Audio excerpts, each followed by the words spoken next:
What's going on, everybody? This is the blockchain backer, bringing you the latest cryptocurrency news and analysis. Happy New Year. It is officially 2023. Good riddance 2022. I've already had some positive things happen in my personal life already for 2023 to kick the year off with a bang. I'll share those in a little while. Just kind of a funny story. But as we can see in the crypto market, we've got green in the market so far. We had green yesterday, January 1st. We have green today, day number 2. The US stock market is still closed today. So we're all still kind of waiting to see how broader markets are going to react once the new year begins. But so far, so good here in the cryptocurrency market. No clear breakouts, but hey, no breakdowns. But there are some interesting things for us to talk about, especially over here on the XRP price chart. So we'll spend some good amount of time here on this chart right here, which I like seeing. But first, let's take a look around. Over here on the Bitcoin price chart, we've been watching how we got back up to the top of the resistance level, pulled back and have gone sideways. Obviously, this was something we were watching for quite a while, almost a month in here for us to get back to the top of that range. Once we got there, we were pointing out that we had finally reached up to the resistance level there for Bitcoin and also there for Ethereum. Since then, having the pull back and then doing the sideways, boring, grueling, grinding torture that we were kind of actually hoping for. So far, so good that we're still just holding in here. Like I've talked about in videos over the past 2 weeks, these things can go on different lengths of time. I've shown lots of different examples of these. That really the thing we have our fingers crossed for that just kind of shows up out of nowhere is a big pop to just come on out of here suddenly and quickly. As we talked about all week last week, we get to start the new year without having this impending moment coming ahead of us. So starting the new year, it's kind of like we've already played through all the torture of 2022. We can go into it with some optimism. But what I really wanted to talk about in this video, before we jump around to other things, is the XRP price chart. And if you noticed last night, in the middle of the night, we actually had a 10% wick happen here in a matter of like a minute. So let me put it on the 1 minute chart there. You can see how quick this thing just fired straight down. That was a literal 1 minute candle there that ended up falling 10%. So there we go, 10.5% in 1 minute. You can see that here on Bitstamp and over here on Binance, 10.5%, 1 minute. I do have a premium account. So, hey, let's have some fun and put it on an even shorter time frame. We can actually see that this took less than 30 seconds to fall 10% for the XRP price chart. Now, why would something that quickly happen? Do you think people have the ability to sit there and panic sell that quickly? No, that's going to be stop loss triggering that ended up happening in there. So triggers 1, triggers 2, triggers 3, triggers 4, triggers 5, probably 6 and 7. Go back even further. You just really take out everybody in here. But yet still holding the June lows in here and a quick pop right back up. Not quite a 30-second pop back up, but we are back up nonetheless. And I finally have something to talk about with the XRP price chart, because if you remember, for the last month, I've talked about my problems that I've had with the XRP price chart and why it's been difficult for me to come up with an opinion on which way things will go. And the problems that I had with the XRP price chart with the levels that we were at the time. In particular, like we were seeing with Ethereum and like we were seeing with Bitcoin, on how we had gotten back up into these price levels in here, and that these are commonly seen to go on and do something like this. So we're going to kind of review that real quick so we can put this move into some kind of context and then see if we can figure out anything beyond that, or to at least have an understanding of what we just saw happen. So the first thing we'll do is I'll play this video that I made on November 29th. This is the last real video that I made with a lot of XRP content in it, where the video was primarily focused on XRP. So we can talk about the challenges we were facing at the time, in which November 29th, we were sitting right in here. And we'll talk about the things that I was looking at, the concerns I had, and then we'll just go from there. So let me just play this clip for you. 7, that's the end of it, and then up and away it went, right? So like, this is my problem with XRP, right? And that's where I'm getting at with, it's a confliction with a knee right in here is typically when those crashes are completely done. You go on, you have that one final push down in there. We know that time period for XRP was right in here, but it did not set a low. So long as we're here in this area right in here, right, we're back at that fourth wave right in here. It's just that, I'd like to see some price action play out before I really put a stamp on what my belief is, because those are my conflictions. So if I'm going to at least say I'm having challenges on being able to make a decision on which one I have conviction on, this is the reason why. It's because typically this is the crashing structure that we see happening here in the XRP price chart. It's the same one we saw happen over here in the altcoin market. typically there's this seventh dip, the seventh wave that goes and sets a little bit of a lower low down in here. We had that moment happen in the altcoin market down in here, but we didn't get it in the XRP price chart.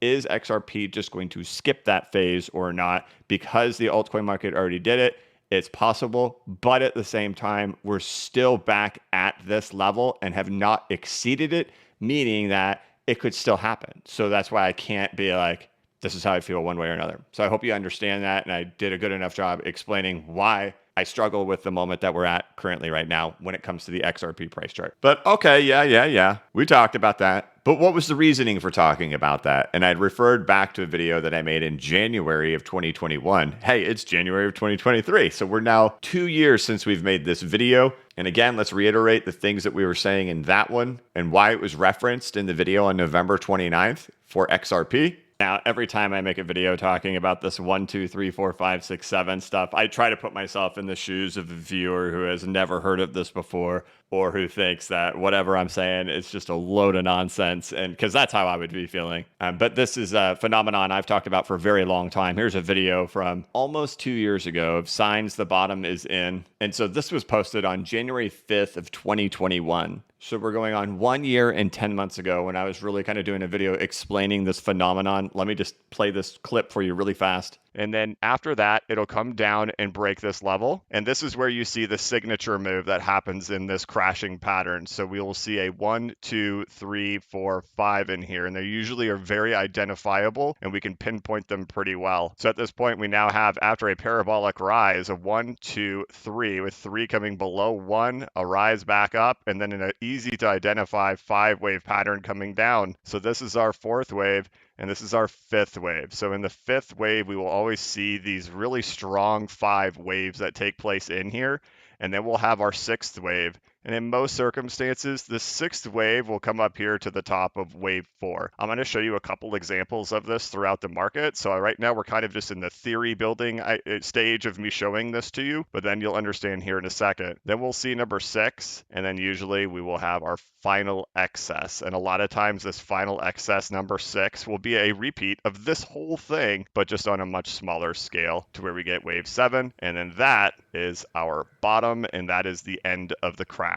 So notice there in that one, we were talking about saying how you have 5 identifiable waves, you roll back up to wave 4 for 6, and then you have 7, and many times 7 will look like a repeat of the entire thing. Usually we will have our final excess, and a lot of times this final excess number 6 will be a repeat of this whole thing, but just on a much smaller scale to where we get wave 7, and then that is our bottom, and that is the end of the crash. So we say that this many times is a repeat of this, but just on a much smaller time scale. Well, crazy enough to see, it literally is exactly that. So what do we do in here? Bouncing, breaks through with the 5 waves, comes back into the support and goes. And what do we have in here? We have bouncing, breaks through the support, back tests, and goes. So this whole structure in here is the same as this whole structure in here, with both of them pulling back in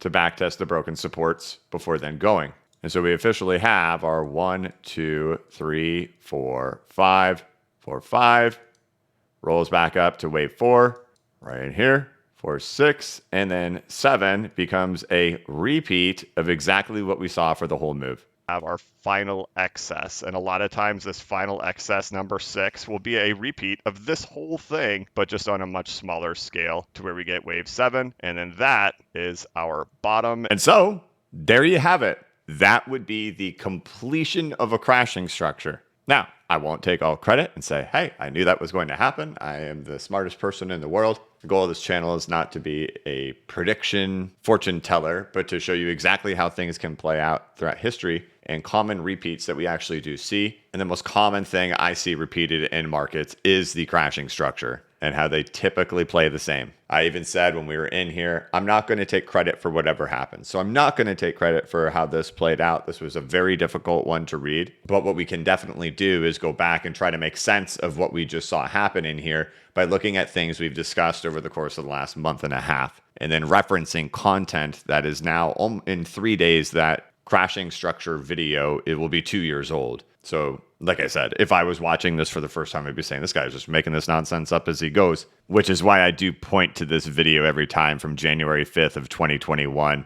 Signs the bottom is in for the Ripple XRP price chart as Wyckoff accumulation nears completion, where we thoroughly dive into this. But this is something we've definitely seen many times before and have used it live to be able to pinpoint bottoms. And in each crashing structure scenario, that's the bottom. That's wave 7. That's it. The thing is done. And it doesn't mean that we're going to just turn up and go straight to the moon right away. In many examples, these things can drag out for quite some time. And really, in all of the crashing structures that I've looked at, I see no consistency in the amount of time that elapses after that bottom comes in, and then how long accumulation has to happen for after that before things can turn up. It's very inconsistent when it comes to like a time to structure ratio on this phase.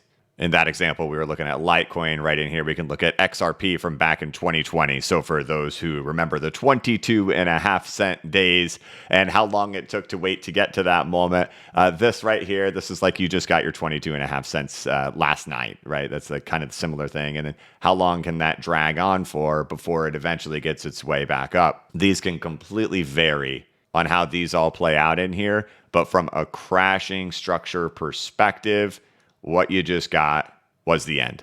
And so if we look at how much volume took place in that 30 seconds, that's comparable to like an hour of back in FTX. So the biggest volume candle that took place during the FTX sell-off, that all happened in 30 seconds here on XRP. So likely a massive liquidity hunt, stop loss hunting, and that final chase there at the end to grab as much as it can. So we also get to start 2023 with that behind us. That moment has passed us by, and now I get to sit here and just be a moon boy for the rest of the year for XRP until it goes up, up, and away. I wanted to be one in here, but had to explain the major concerns that I had in here because of how many times we've talked about the crashing structure. Now, all elements of it have been completed many times. That's our future.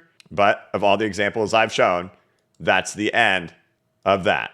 So as we have that completed for XRP, as we have this whole thing completed over here for the Bitcoin price chart, I've still been accumulating this market over the last several weeks, throughout the weekend, through the end of the year. I've bought Bitcoin. I've bought several altcoins. I have been adding drastically, the kind of adding that makes you sick to your stomach. Of course, my perspective is different from what most of the market is, so don't follow me blindly. I can get things wrong. We all know this. But I have been adding to my portfolio at a nauseating manner. But to be clear, all of this is not long-term holding that I'm adding. A lot of this is just waiting for some type of big relief to come in the market and then cut a lot of it out. Likely take my initial investment completely out on a big rally and then take profits on other stuff throughout the market. And that's just the next phase that we'll talk about if the market goes into a big retrace here in 2023. I'm still going to follow all my plans that I've had for my portfolio. But at the same time, things are so discounted. I'm taking the gamble that crypto's not going anywhere. Probably one of the most uncertain times in crypto right now. And that's usually when you're going to get your cheapest prices, is when things are super unknown, super sketchy, super scary. That's when you're going to get your cheapest prices, right? That's what happens. And what happened during C19, that's when we saw really the cheapest prices throughout the market. It was when things were unknown and scary and sketchy. And so I sincerely believe that 2023 is going to be a much better year for us than 2022 was. We were coming off the heels of just a crazy 2021. We felt the wrath of the market, but I'm really optimistic for the year moving forward. You know, if you just look throughout history, it doesn't typically mean that we're going to see a repeat of 2021 or the second half of 2020 happen from right here. Typically, things are going to be a little bit of a grinding action as they happen in here after we have something of this magnitude end up occurring. But it doesn't mean there can't be just like we saw in 2019, where it was only 2.5 months is all it took for this thing to fly all the way back up in here. And then after something like that happened, what occurred after that?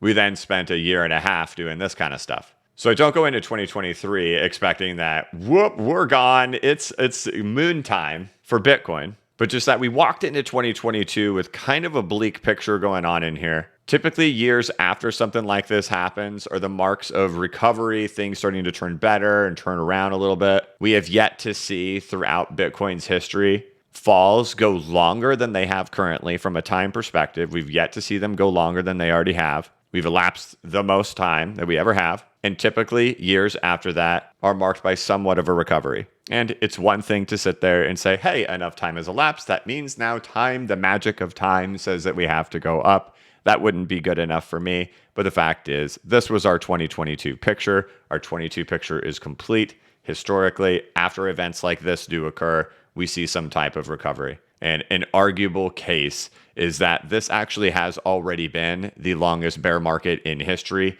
and the peak of Bitcoin actually happened back in here.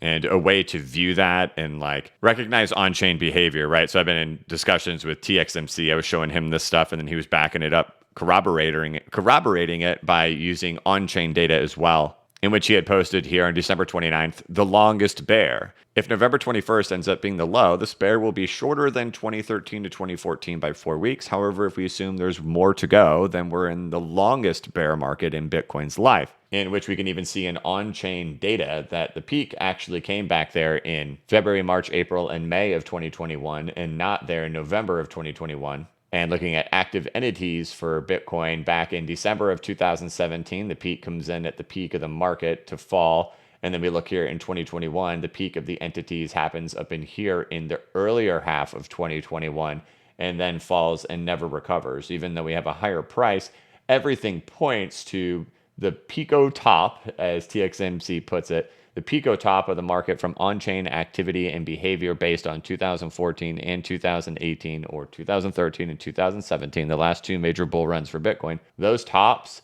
from on-chain activity all occurred back in here in that run-up that happened in the earlier half of 2021, and that even though price went higher, it was still acting bearish, which also corroborates why we were seeing a bear market fractal that typically emerges in the depths of a Bitcoin bear market actually occurring from this moment in time. Why was something that's supposed to be happening way in here showing up way over here? From the top, we should be seeing something like a blow off top or something like that, but instead we're seeing a deep bear market fractal emerging from the very top. And so if you use your imagination, you say, okay, look, all the on-chain data says this was the top over here. Our fractal behavior was acting like we were deep in the depths of a bear in here. What happens if we kind of like just say, is it possible that the bear market actually began over here, even though our price behavior looks incredibly different than what happened in here? And if we kind of just like use our imagination to say, hey, this is how things all played out in here from a time perspective, is that our run up happened in here. There was not a major blow off top, but there was a ton of profit taking happening into retail. If you remember, we had the most coverage on CNBC throughout history ever. And then we start creating bear market fractals way deep down in here. So your euphoria phase, you're turning over, bottoming at the same locations, and then having these structures emerge later. We're actually way deep into a bear market, and this corroborates what the on-chain data shows. It's just that the only thing that would make this look logical is if this thing had more of a blow-off top happening in here. If that was more of a blow-off top, we would all sit here and say, yep, no doubt about it. This has just been the longest bear in history. The problem is with how rounded out it got over there after Elon Musk and CNBC and everybody was pushing Bitcoin, why it rounded here rather than having a blow-off top. However, everything corroborates that this was the top. It just wasn't as blow-offy as it should have been, but all fell and stayed in line with itself as it should have. And so we talk about this saying, hey, look, this is probably the longest bear market in history. When we look back and we say, hey, how long have bears usually lasted? Look, this thing is the longest it's actually ever been. But actually, no, it's been even longer than that. It's actually been going on that long. And we've shown this as well by looking at things like XRP, that they corroborate that too. The top of the market was back here in April of 2021. We could see that by overlaying Bitcoin on here at the same time, that where the peak of the market came in back over here is back here at the top of Bitcoin back in April. The same thing goes for Litecoin in here, where the top of Litecoin comes in much higher than that peak over here, back here during this moment in time. So for even veterans in this space saying this has been a brutal year, it's not only brutal because of Luna, UST, Celsius, Three Arrows Capital, Voyager, Genesis, Digital Currency Group, FTX, not just all those things, but from a time perspective, go back and look at how long these things have lasted, is that we've gone on longer than we typically do. And unless if you're going to bet on end of the world scenario and that there will be no retracement, then I think it's a great time to be optimistic on the market. So as we head into 2023, that's going to be my viewpoint. And I'm putting my money where my mouth is. And that in November and December, I've been adding like crazy. And I totally intend to in January as well. And as a matter of fact, I did yesterday, January 1st. And to my beloved XRP community members, I've presented every case I can to say, I do believe that was the bottom of XRP. We just witnessed it. So 2023, let's go. And I've just chosen to go into 2023 with this super positive attitude. And it's not just because the charts are doing it and all that stuff too, but like 2022 was just rough in general. And even in my own personal life, 2022 ended with kind of a rough note. If you have kids, you will probably understand this. And even for many of you, for your own childhood, you'll understand this. But this is Hoo-Hoo. This is a little pink owl that my daughter has had since she was 1 or 2 years old. You could see it is worn. It has been loved. It is in her bed every single night. Anytime there is a thunderstorm, this owl is with her, and it has been for nearly a decade. Right here, this dog, this is Cuddles. So this is actually my dog from when I was a child, from since I was like 1 or 2 years old. And I've had this my whole life. And about 7 years ago, I gave this to her and said, hey, can you take care of Cuddles for me? And so Cuddles and Hoo-Hoo are by each other's side all the time. But one time, like 5 years ago, Hoo-Hoo went missing for a little while. And at that time, my wife bought a replacement Hoo-Hoo just in case Hoo-Hoo didn't show up. But the next day, Hoo-Hoo showed up underneath the bed or in the closet or something like that. And this one was no longer needed. Unfortunately for this Hoo-Hoo, it just spends most of its time in the toy box. But as we all know, we just had Christmas. And last Wednesday, December 28th, this Hoo-Hoo goes missing. This is the Hoo-Hoo, the most important one. It goes missing. In that time period, of course, we've now just cleaned up from Christmas. There's been toys everywhere. There's been trash everywhere. And we've thrown away all the trash, and the trash man has already come and collected everything. So all the trash is gone, but Hoo-Hoo is missing. We only have Cuddles at this point. We totally tear the house apart. We cannot find Hoo-Hoo anywhere. My daughter has been in shambles for several days at this point, nowhere to be found. She's crying constantly. You see her walking around the house, just moping around, staying up till 10 o'clock at night, coming into our room, being like, hey, do you remember when I did this? Do you remember when I did that? Do you have anything? Can you help me look? And it's like, honey, it's 10 o'clock at night. But Hoo-Hoo's missing. She goes and spends the night at her grandma's house. Grandma calls and says, hey, look, I think she needs to come home because she's just kind of in tears over Hoo-Hoo. So she can't like function as a human being now that Hoo-Hoo has been missing. And this all happened on December 28th. So December 28th, 29th, 30th. New Year's passes us by. We've shredded the whole house apart. We can't find Hoo-Hoo anywhere. It has become apparent that Hoo-Hoo likely made it into the trash and is sitting in a trash bag in a dumpster somewhere. And this Hoo-Hoo has now come out and is not serving as a good enough a replacement for the original Hoo-Hoo for my daughter. It only makes her sadder to see this Hoo-Hoo. Last night, we convinced her to go spend the night with her grandparent. We got our son to go spend the night at a grandparent, and we shredded this house apart.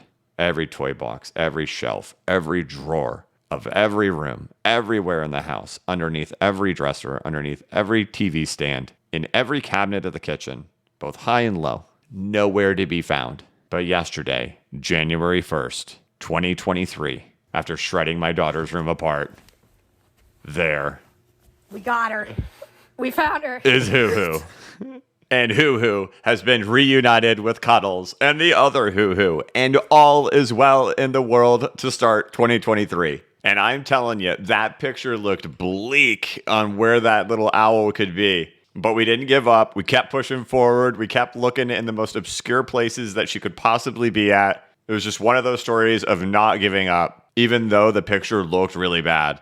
And the most likely thing that happened was that my wife was changing our daughter's bed sheets, picked up the owl, and accidentally stuffed the owl underneath there as she was putting the bedspread on there. And my mom had told me, you know what? I had spoken to her and I had told her, look, there is always still hope. And man, I said to myself, I had to find this thing on the first day of the year. It was like super important that on 2023 that we start the year off with something positive happening. So that cloud has been lifted. Let's go. I also want to wish a congratulations to Cuddles. You made it in the big leagues, buddy. The whole world knows about you now. But on that note, we'll start off 2023 well. I think we have a lot to look forward to this year. And I do believe we witnessed the bottom of XRP happen in the last 24 hours. So let's go. All right, guys, that's going to be it for this one. Happy New Year. Thank you so much for watching. If you could, please like this video and give it a thumbs up. If you're new to the channel, please subscribe and hit the notification bell so you could be notified of when I create new content and when I go live. As always, this is not investment advice and I am not a financial advisor. But if you ever need a pick-me-up or a little bit of reassurance, just remember that the blockchain backers got your back. Have a good one.